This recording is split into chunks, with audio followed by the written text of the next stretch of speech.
Uncharted 4 is a third-person action-adventure game that brings Nathan, Elena, Sully, and newfound brother Sam to the forefront of the game and its story for a new journey for players to embark on.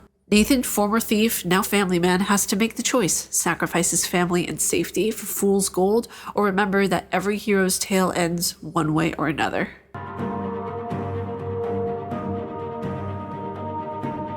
Nathan Drake, thief turned family man and now paper-pushing deep diver, comes back once again to go on a journey that will test him in ways he had never thought.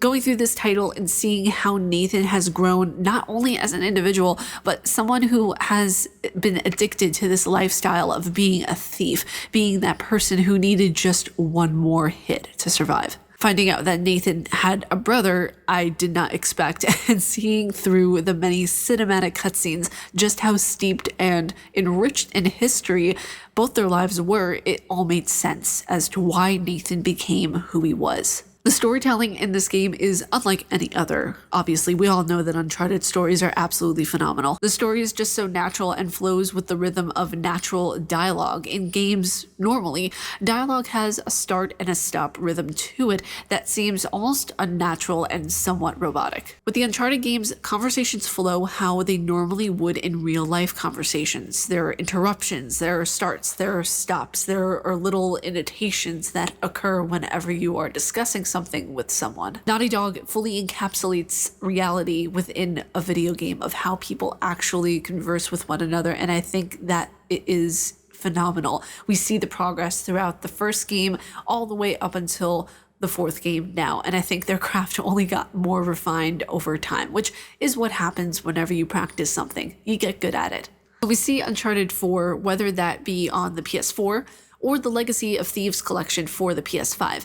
We're seeing leaps and bounds made in the technology that was made possible by that of the PS4. Cutscenes in Uncharted 4 don't have a fade to black beforehand like they did in the previous Uncharted games. With the new tech that the PS4 brought to the table, it allowed for seamless movie-like flow of the cutscenes within the actual gameplay. Not only this, but the chapters and how they were broken up and the controls as a whole were a lot better and more easily approachable, as were the breaking up of the chapters beforehand would annoy the crap out of me, because you would have one chapter here and then you would have this little short chapter and then it would be already in chapter 5. So the breaking up of the chapters would never really make sense to me in other Uncharted games, but with this one, it made so much sense and it was more organically paced. The controls, especially on the PS5, felt more dynamic than any Uncharted game I ever played. They were smoother, less clunky, and Nathan, like the little magnet he is, clung to all of the environments how I cling to my coffee. Let's talk about Sam for a second, because Sam Drake is a fascinating character that brings this story together in such a, I want to say, menacing and beautiful way.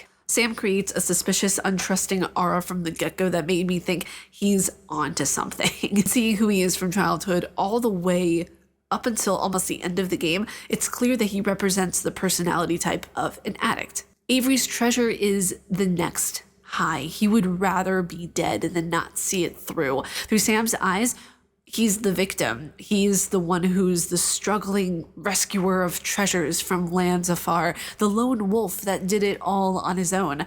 From everyone else's perspective, though, he's the desperate kid that wants help but doesn't know how to ask for it. Sam, in his desperate attempt to search for riches, neglects the very people who try to save and help him. And this is as a guiding point for the story. It's just completely organic and natural that you don't really question the chaos of it. We just accept it, because Uncharted is full of those unexpected moments that make gaming worthwhile.